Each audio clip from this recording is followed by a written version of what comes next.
Welcome to the show. Alrighty, hello everybody. I hope you can all hear me and you're all well.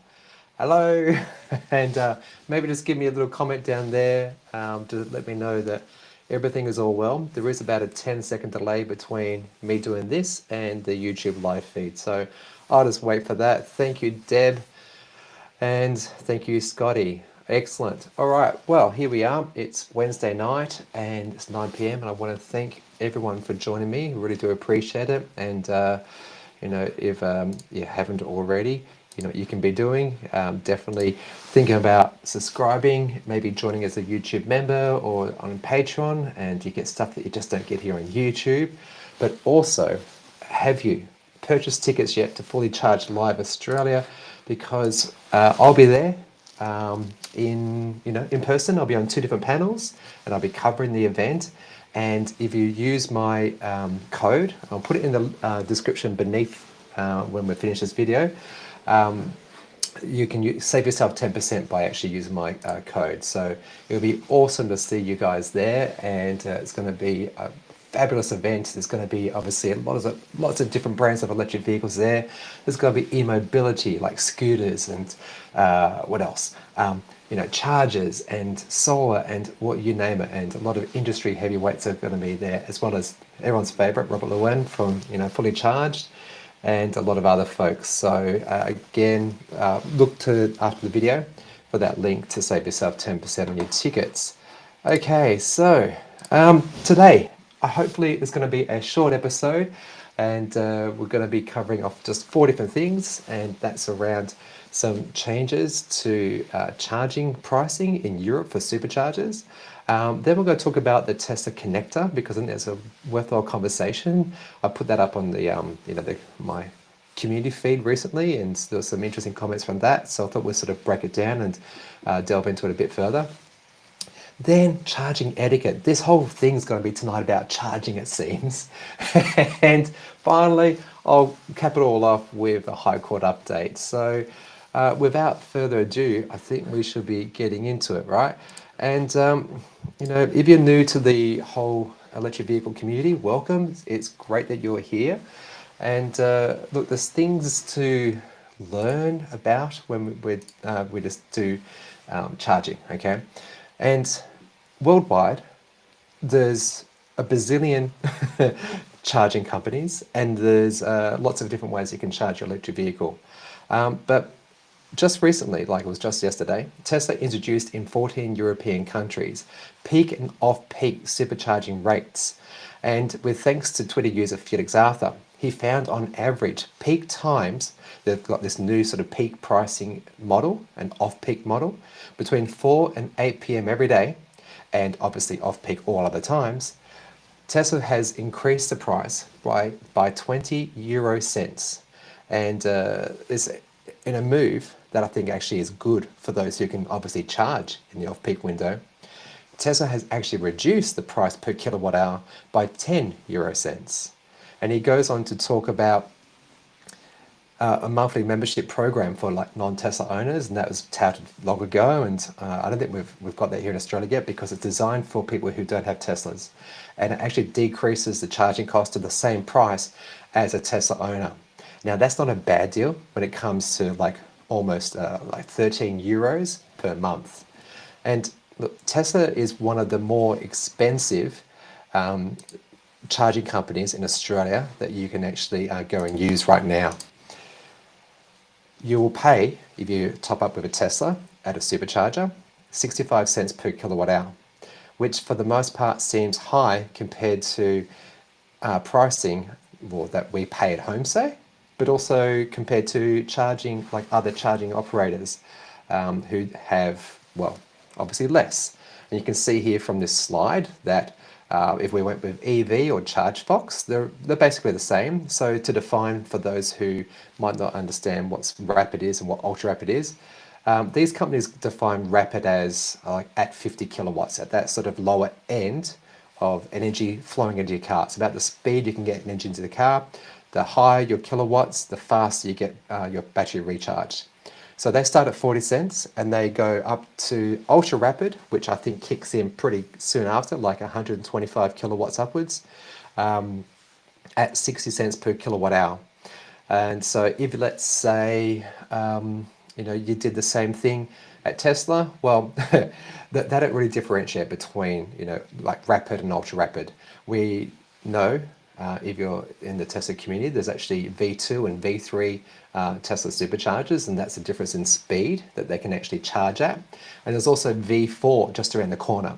But nonetheless, the pricing in Australia right now is 65 cents, which again seems a lot of money compared to what you can get at home. But these companies, EV, ChargeFox, Tesla and others, they all have to pay demand fees. They have to pay lease fees sometimes, like if they are at a private, forecourt, say. Some places they'll actually host for Tesla, and you can, I'll leave a link to this after the video. You can actually put your hand up and volunteer your site to have some Tesla superchargers there. A good example of that is sometimes at service stations, like I think near the South Australian Victorian border, there's a good example of that one. And this new off-peak and peak modelling, I wouldn't be surprised if it actually comes to Australia. And it, I think, would encourage people to maybe think twice about using Tesla superchargers during those peak windows.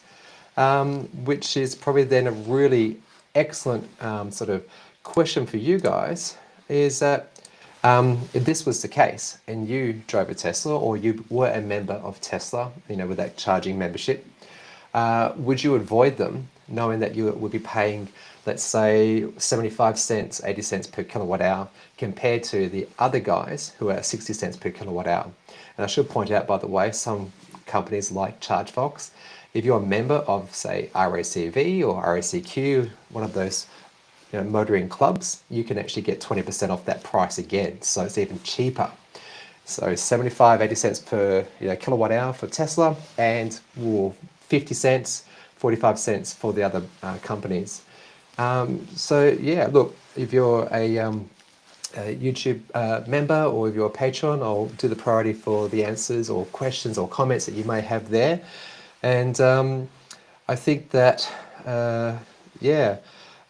here we've got, where are we? Grumpy old man. Hello, you there? Let's have a squeeze. The Ultra 350, yes.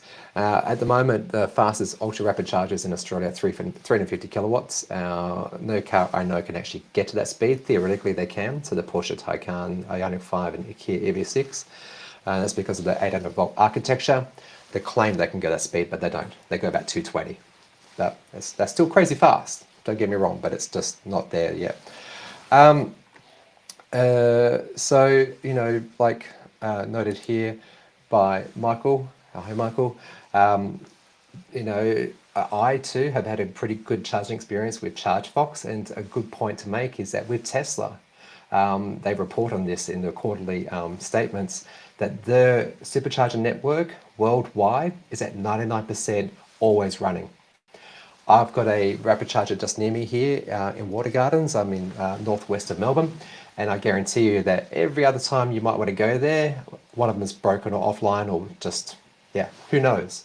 And it's super frustrating. And if that was a busy site and you were dependent upon that charge, it's a frustrating experience. It really is. So I think the question is, like, if you supercharge regularly, would this actually affect your charging behavior? Would you go for another company? And $1 million question, when do you think Tesla's going to be opening up the supercharging network in Australia?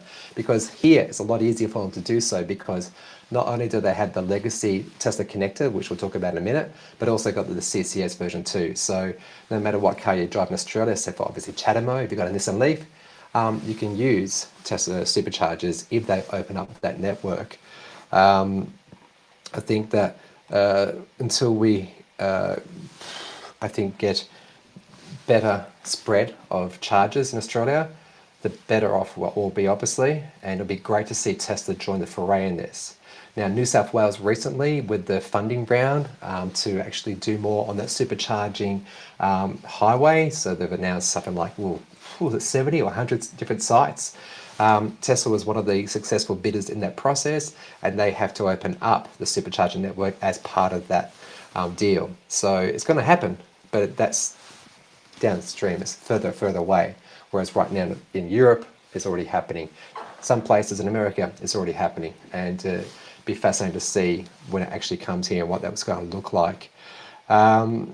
So good on Nigel, he's on Patreon, one of my God level guys there. And yeah, WA, it's a massive state, but there's only 4 supercharger sites, which is a lot better than it used to be, right, Nigel? There used to be for ages just one, and then there was this other one being built, which seemed to take forever. And so now it's getting there. It's getting there, but nonetheless, it's going to be anything we can do to improve the situation in Australia with supercharging, the better. All right, so the next thing I want to talk about is Tesla opening up its proprietary connector. So the thing that plugs into the car, the interface, the thing that delivers the electricity. Okay, so for those, again, who might not know what I'm talking about, that's what it looks like. Okay, it's a very neat and tidy thing. And if you've got a Tesla Model S or X I don't know what year in Australia, I'm going to suggest 2019, maybe 2018. You would have had one of these, and I've used them before with an older Model S and a Model X, and it's a very sleek and a very nice design. Feels great in the hand.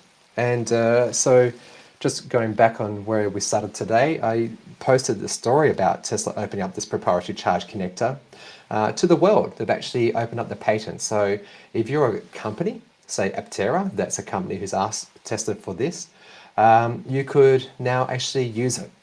And it's actually because Tesla's released full details of this system, it's actually capable of pushing through it 1,000 kilowatts or 1 megawatt of power, which is way more powerful than we previously thought. And there's a little known thing that they can actually run at 1,000 volts. And you may recall earlier I spoke about the Kia EV6, Ioniq 5, Porsche Taycan. They have the 800 volt architecture, and they actually can do faster charging. Okay. And well, we didn't know this about Tesla, that they actually can too run at that very high voltage, and which is beautiful. So if we do some very basic math here, if we've got 1,000 volts at 900 amps, it means it can easily push through it, supposedly without cooling, supposedly, 900 kilowatts of total output, which is very impressive. But what happens when you increase the kilowatts from like 900 to 1,000? You actually exponentially lose power because of heat production. And Tesla actually touts this as being a system that doesn't involve any moving parts, which is a reference to the cooling of the charging cable and the handle that other brands do. So I don't know how they're going to do this. I don't know how they do this. I really don't. But if you want to know about 800 volt architecture, essentially, they have a lower current, and that means that they can use thinner wires in the electrical system, and therefore less copper in the everything. So it's going to reduce weight. Okay. When you've got a higher voltage, it allows for higher charging speeds because the lower current reduces the overheating in the charging cables and associated hardware. And then lastly, the faster charging speeds actually allow for more efficient energy recovery during braking and so forth. This is all really basic sort of stuff, right? And this is the internals of the system, and on the left of your screen, you'll see there's actually a 500 volt configuration versus the 1,000 on the other side. And for something that is so much smaller compared to its CCS counterpart, it's mighty impressive. It really is. And worldwide, we're getting this problem where we've got different plugs. We always, I think, have had different plugs. I'm talking electrically, generally mind you. But with the recent advent of electric cars, it's a little bit disappointing that we actually have all these different types of plugs out there, all these different connectors rather, that's a more accurate way of saying it. And you can see there, it's kind of to size here, your Tesla versus your CCS or your CCS Type 2. That's one of the second from the right. In China, they've got that funky looking one there, the GB/T, I think they call it. So the fascinating issue here is that we're getting to a stage now where Tesla is the major player in the charging game. They've got more than 36,000 superchargers in the world. That's like individual connectors, okay, the individual stalls. And broken down, that's actually 3,971 locations. So a location might have, let's say, 10 of these connectors. Okay, so you can do the math there. I did the math already actually. That's like 9.1 connectors per station on average. Okay, so 36,165 individual connectors to be precise, as of the last statement that Tesla put out. And this actually makes Tesla the largest global fast charging network in the world. And that's not to be dismissed. In fact, that's very impressive. And this plug, it's small, it's light, it's got no moving parts, it's half the size, and it's twice as powerful as the combined charging system. That's the CCS connectors that we're all pretty much used to in Australia and other parts of the world. And for little vehicles, think like Aptera's bespoke car or electric motorbikes, this connector would be beautiful, but that doesn't make them actually the majority of plug type. Publicly accessible chargers worldwide have approached like 1.8 million charging points in 2021. And of that, a third were fast chargers. Okay, so 600,000 fast chargers. Just remember, we've only got 36,000 or so fast chargers by Tesla. Okay, so in the EU, they've got more than 330,000 public accessible charging points, and 50,000 of those are ultra rapid chargers. 36,000, 50,000. You're getting the idea here? I'm kind of trying to paint the picture.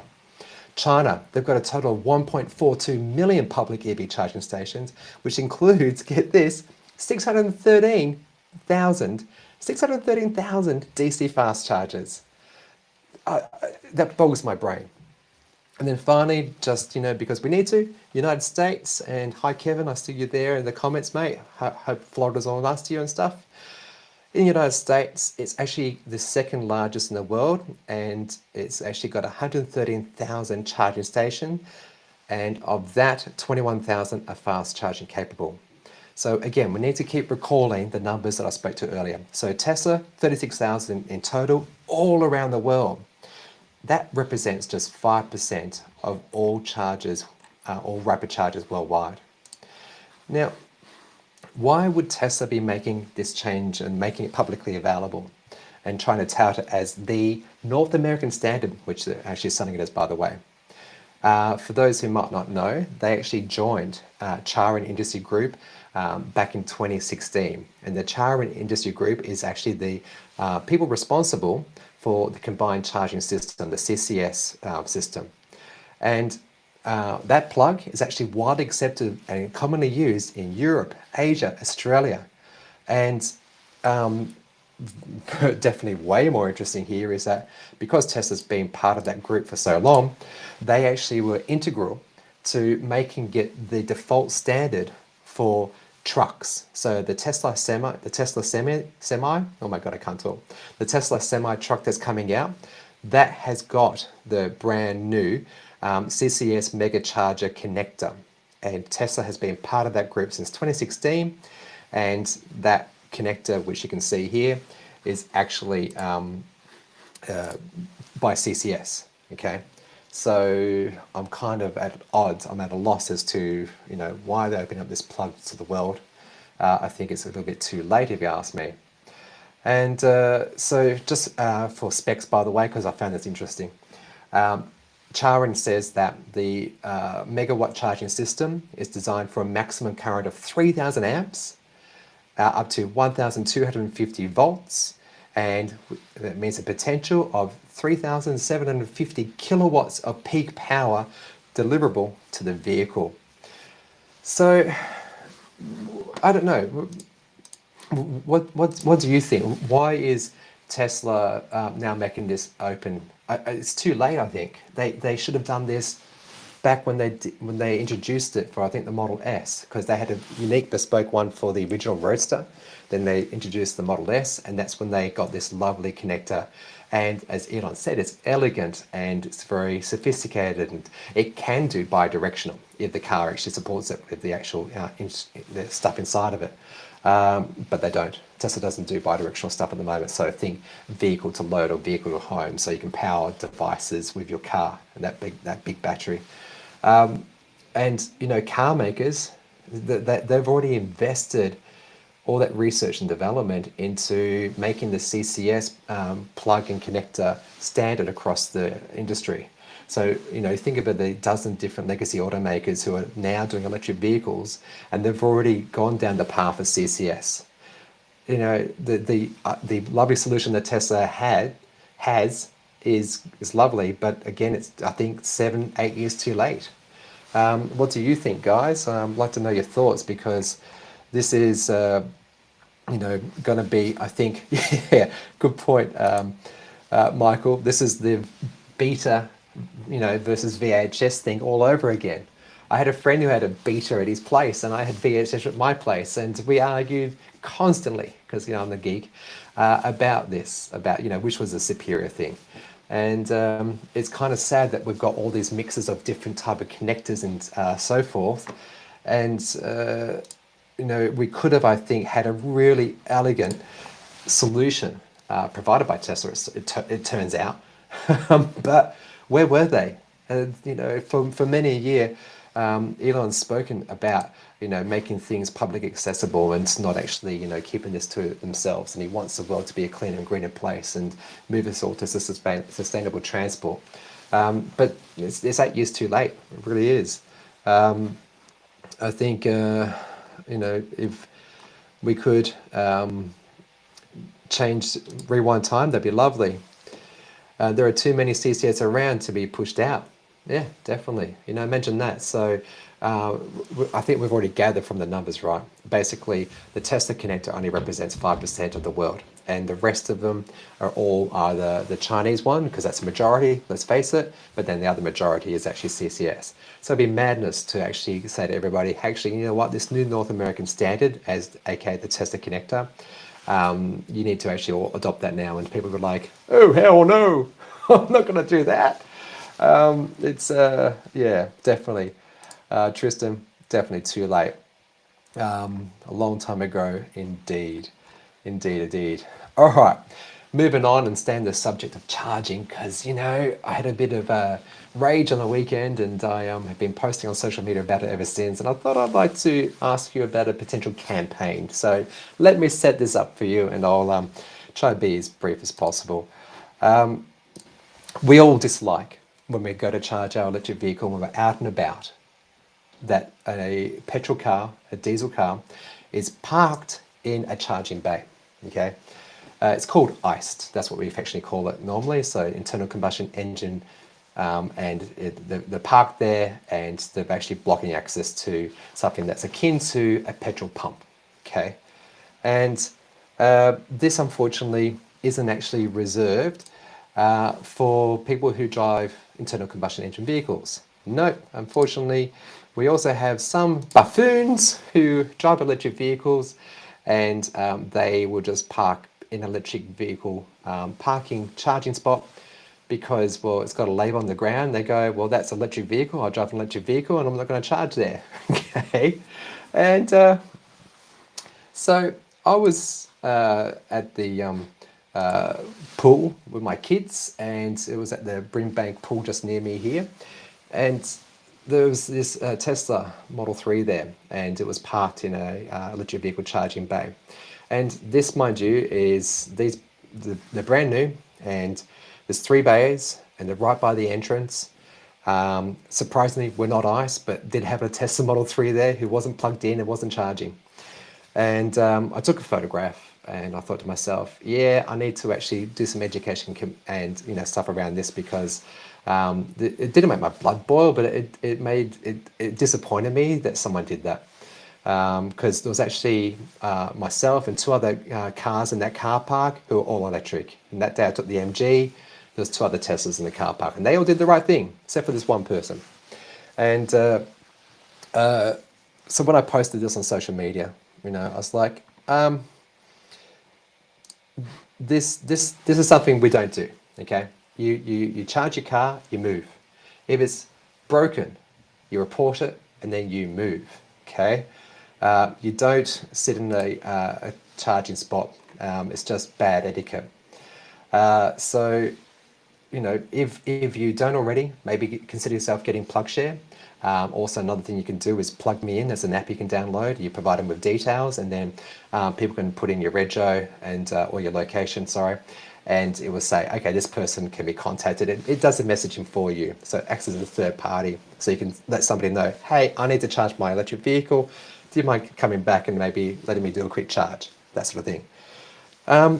Because I've got my MG ZSEV, I've had to, on many occasions, always have a plan B and a plan C when it comes to battery management. And because, let's face it, you go to a charger, it might be broken, might not be working, and then you've got to go to your next destination, and you've got to have some reserve there, some capacity. 70% of Australians actually have off-street parking and access to a power point. So typically the other 30% need a charging spot, okay? They need these sort of, bays. And if you're reliant upon that and someone has parked the car there, and as I said earlier, there's actually 3 bays, but only one was occupied by someone not charging. The thing that really got me fired up on social media was that this person was like, relax, there's 2 other bays free. And I'm like, bro, did you sit in your car? He didn't sit in his car. Did you sit in your car and actually observe that 3 other, let's say, electric cars showed up and didn't want to charge all at the same time, and then you were actually just parking there because it was convenient? Anyway, that's going a bit off topic here, but you can sense my growing anger. Don't get angry at people. Don't get angry. Don't get angry.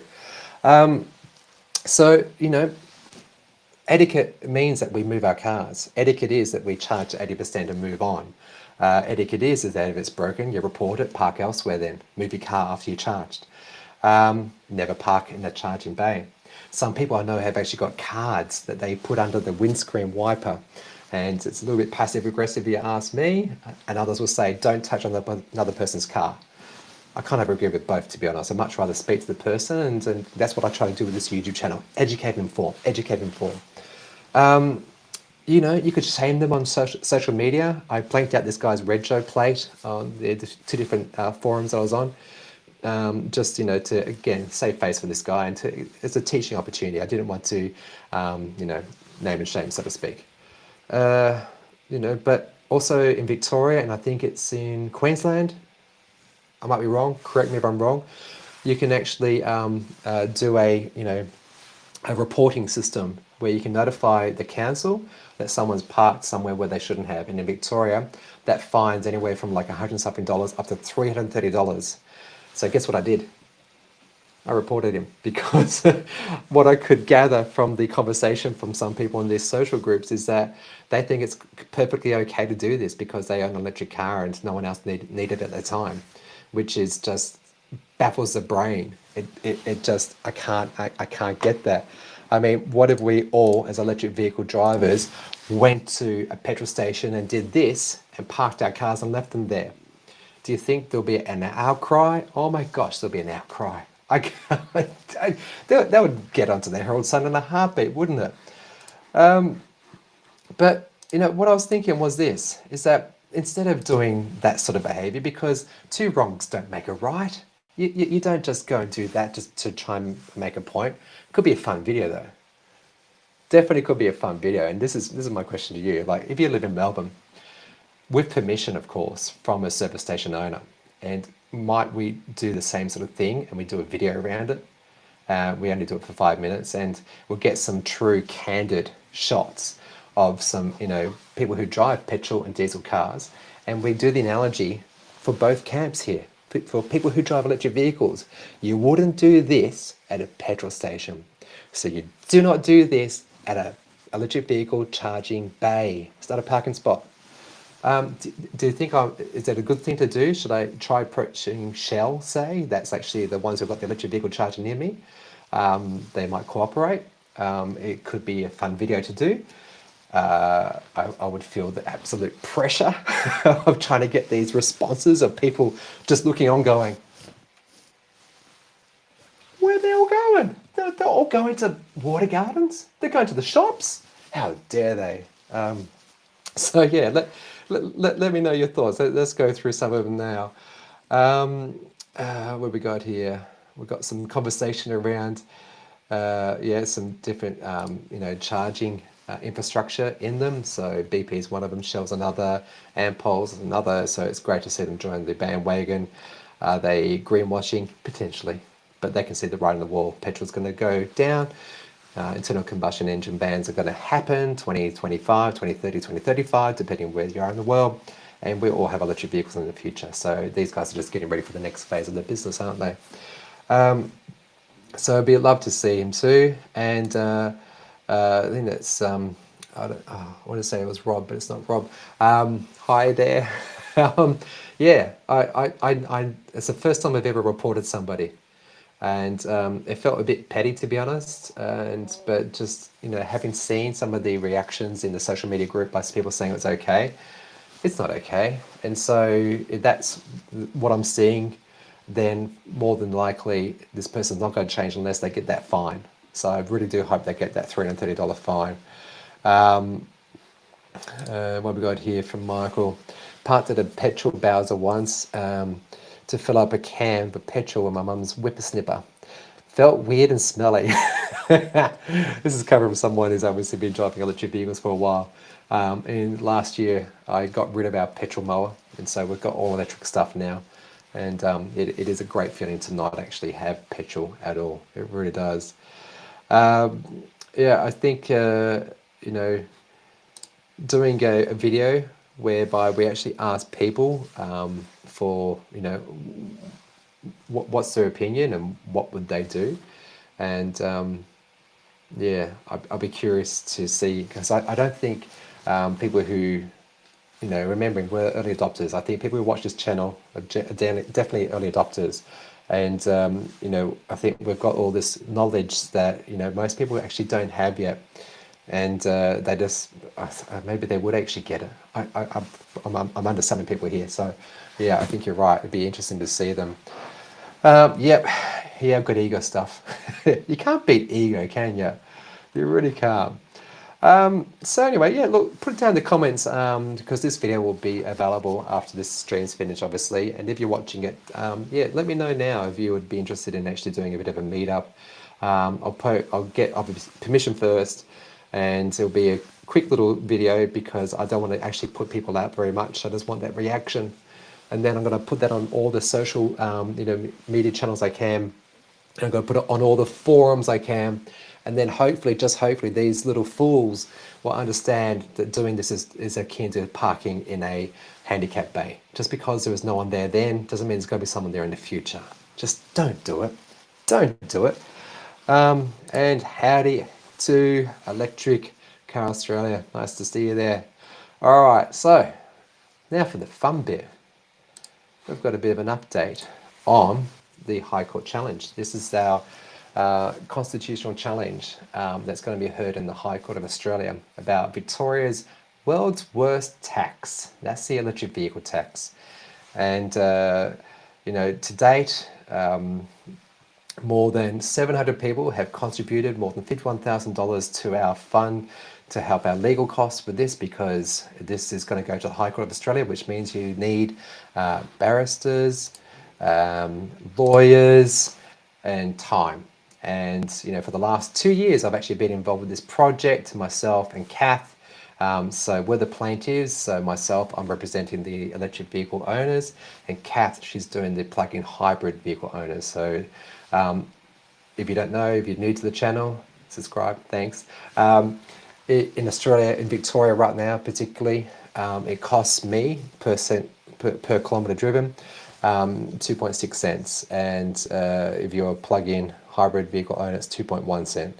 And the average cost per year is only about $300, $350 for someone who does about 15,000 kilometres per year. If you're a high miler, think someone who lives in the country, that bill's going to be a lot more.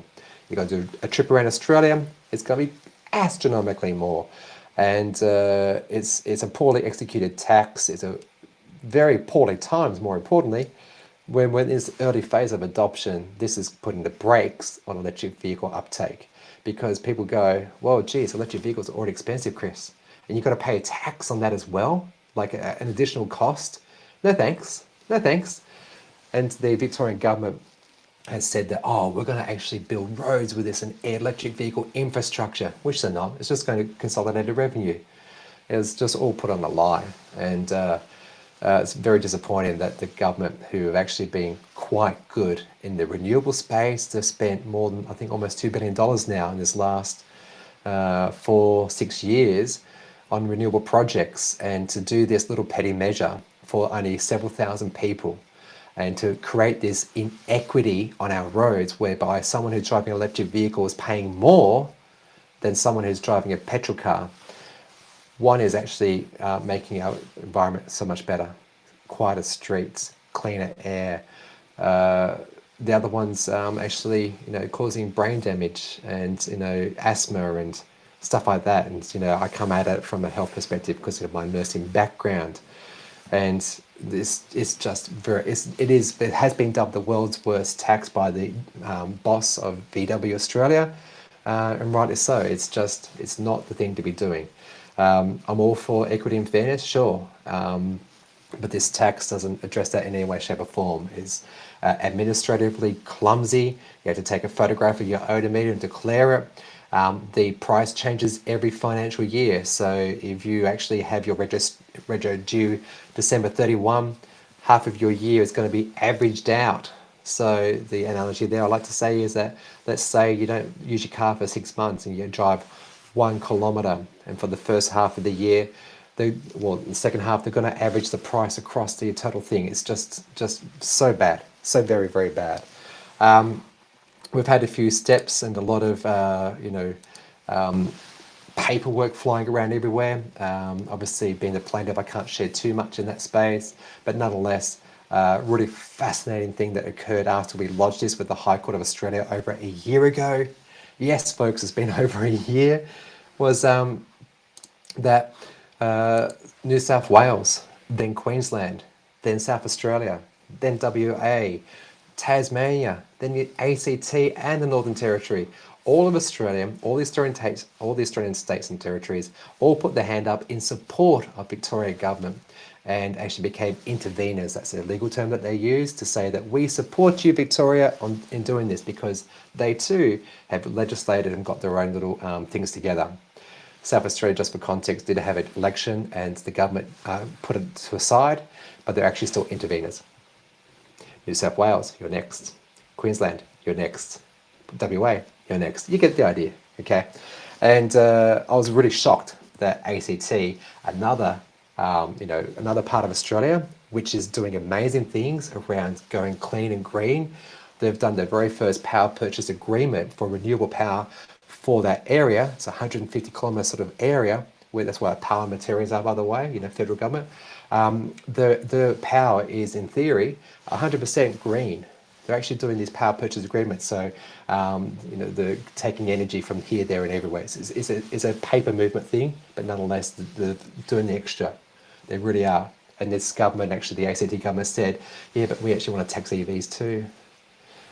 And, when they tout it as, oh, you're going to pay for roads and stuff like that. It's like, but what if I go on holiday and I drive interstate? I'm paying for Victorian roads, even though I'm actually using their roads. What? It's really annoying. It really is. So today I am very proud to announce, and I'm very happy to announce, that we have a hearing date, February 14 to 16.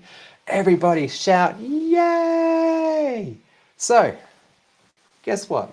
I'm going to be up in Canberra for the hearing. I definitely am. I'm going to drive my MG up there, and it's going to be a fascinating experience, because I really do hope that this crappy world's worst legislation gets thrown out, and that we can all move on, and that I get refunded my several $100s that I've already paid, and others have paid way more in this EV tax. And it's going to happen before Fully Charged Live Australia. Oh, yes. Oh, talk about timing, right? Oh my gosh. There better be a question on one of those panels for me about this tax.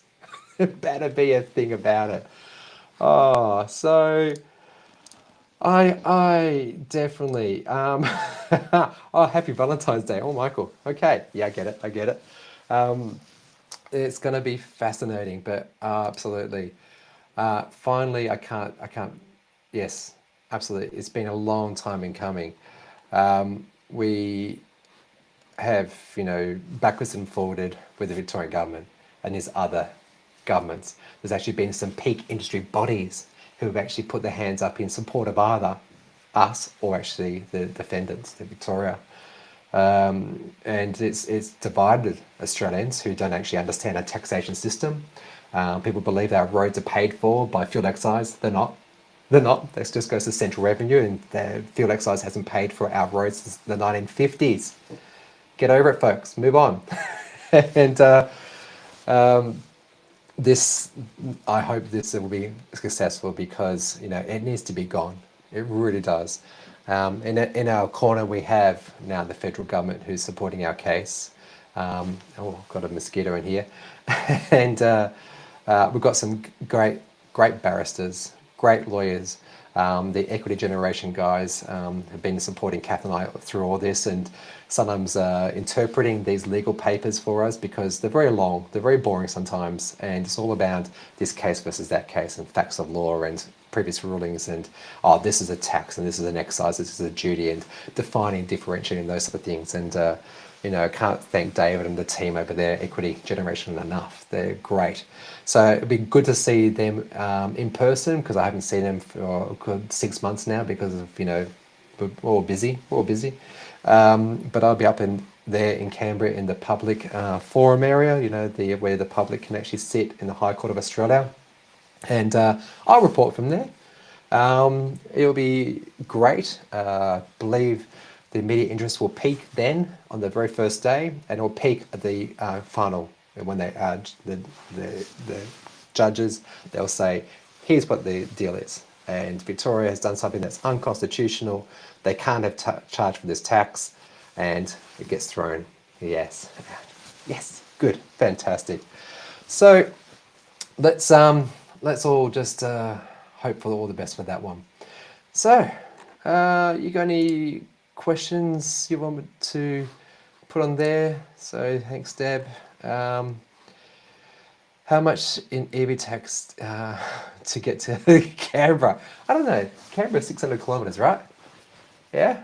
So anybody? I need a calculator. It's a little bit of money. It's a little bit. But nonetheless, yeah, I got to plan very carefully that journey, because of my MGZ SUV. It's got a small battery, so I'll be charging regularly, taking my time getting up to Canberra. But I'll be definitely taking that car up with me, because that's part of the evidence brief. My car is actually part of the evidence brief. Would you believe it? So I'm taking it with me, just in case the judges want to see it. They're like, here's the MGZ SUV. Anyway, all right. So, look, I think they'll wrap it up. And look, if you haven't purchased tickets already, please do think about heading over with the link that I'll leave down below. They'll be put in after the show, to the Fully Charged Live show in Sydney.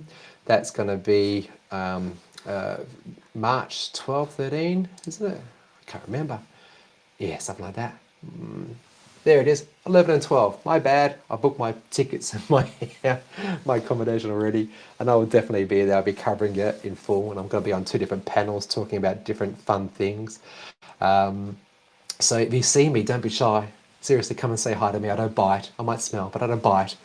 And if you haven't already, consider joining me